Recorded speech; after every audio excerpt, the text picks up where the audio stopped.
तमाम मेहमान सुबह से हमारे साथ जुड़े अयोध्या उत्सव को लेकर। अयोध्या में सब कुछ सजाया संवारा जा रहा है, लगातार भीड़ आएगी श्रद्धालुओं की, राम भक्तों की, तो उसे लेकर क्या रणनीति है समझने की कोशिश करते हैं। हमारे साथ खास मेहमान जुड़े हुए हैं, अयोध्या रेंज के आईजी प्रवीण कुमार जी। स्वागत है सर आपका भारत एक्सप्रेस में। धन्यवाद, बहुत बहुत धन्यवाद। बहुत बड़ी जिम्मेदारी है सर 22 जनवरी को लेकर, क्योंकि पूरे देश की नजर यहीं पर है। खुद पीएम मोदी को अपील करना पड़ा कि आप मत आइए, व्यवस्था में कुछ दिक्कत हो सकती है, तो इस जिम्मेदारी को कैसे पूरा कर रहे हैं?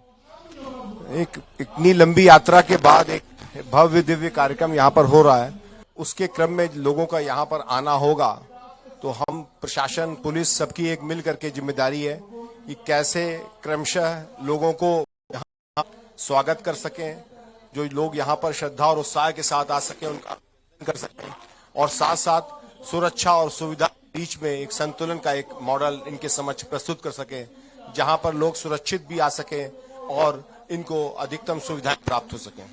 22 जनवरी को लेकर क्या तैयारी है, क्या कितनी संख्या में सुरक्षा बल यहाँ तैनात किए जा रहे हैं? देखिए, 22 जनवरी को निश्चित तौर पर एक बहुत बड़ा कार्यक्रम है, लोगों में उत्साह है।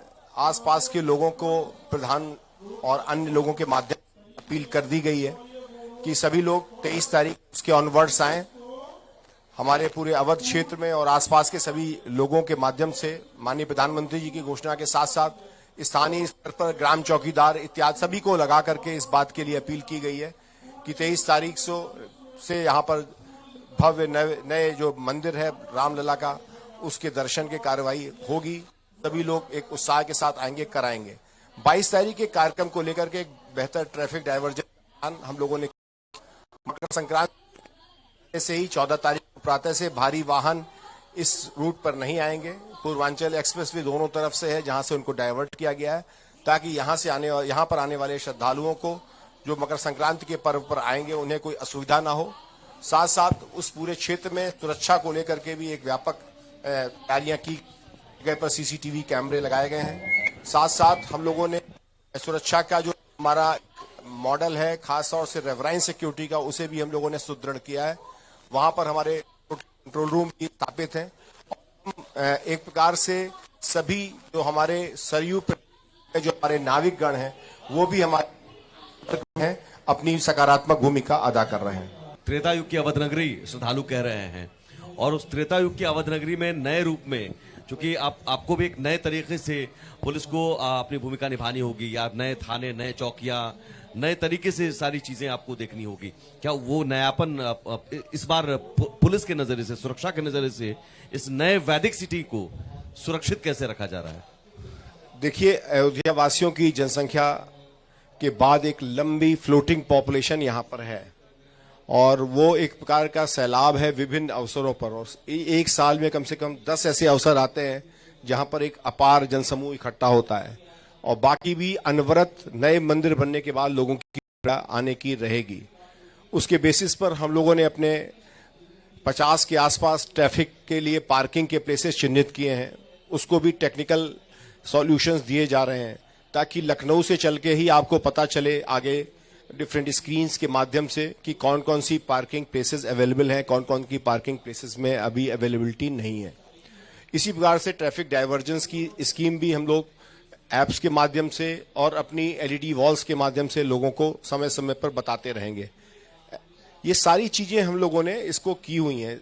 साथ साथ इस पूरे परिसर में सुरक्षा व्यवस्था लगातार सुदृढ़ रहे, सभी एजेंसीज से लगातार सम्यक विचारोपरांत एक डिटेल्ड सिक्योरिटी स्कीम हम लोगों ने तैयार की है, जिसके तहत सीआरपीएफ, यूपीएसएसएफ, यूपी की पीएसी और सिविल पुलिस के लोग, ह्यूमन इंटेलिजेंस, यहाँ पर जो हमारे इंटेलिजेंस डिपार्टमेंट के लोग हैं, उन सबको भी एक प्रकार से समेकित करके जो टेक्निकल एडवांसमेंट है उसको अपनी तरफ से इनकारपोरेट करके हम लोग सारी व्यवस्थाएं सुनिश्चित करा रहे हैं।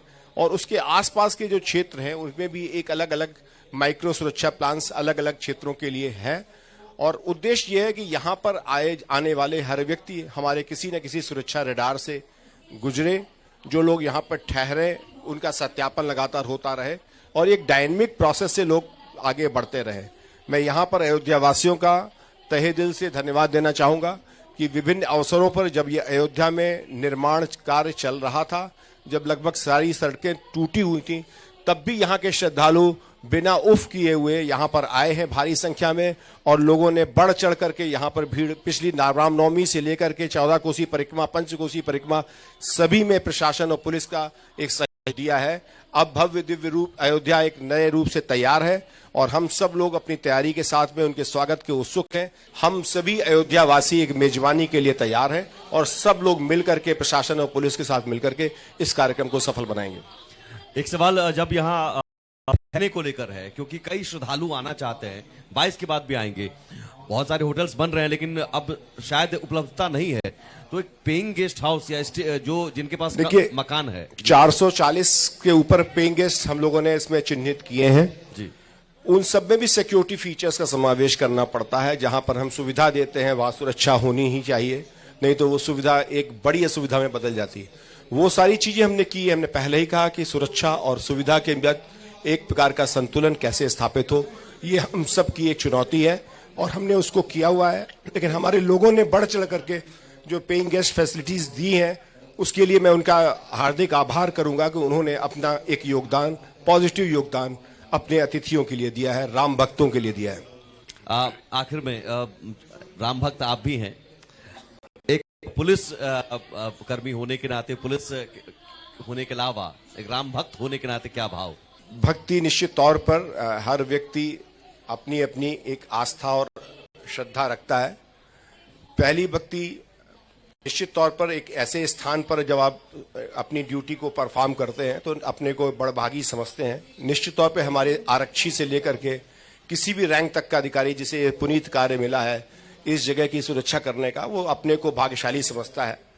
लेकिन साथ संविधान के प्रति दिए गए मूल्यों के प्रति, जो यहाँ के संप्रभुता का प्रतीक चिन्ह है, उसे मस्तक पे धारण करके अपनी व्यक्तिगत आस्था और श्रद्धा साथ साथ संवैधानिक मूल्यों को एक साथ रख करके अपने कर्तव्यों का निर्वहन करते हैं। बहुत शुक्रिया सर, हमसे और बहुत शुभकामनाएं आपको, क्योंकि राम काज है तो राम काज में आप लगे हुए हैं।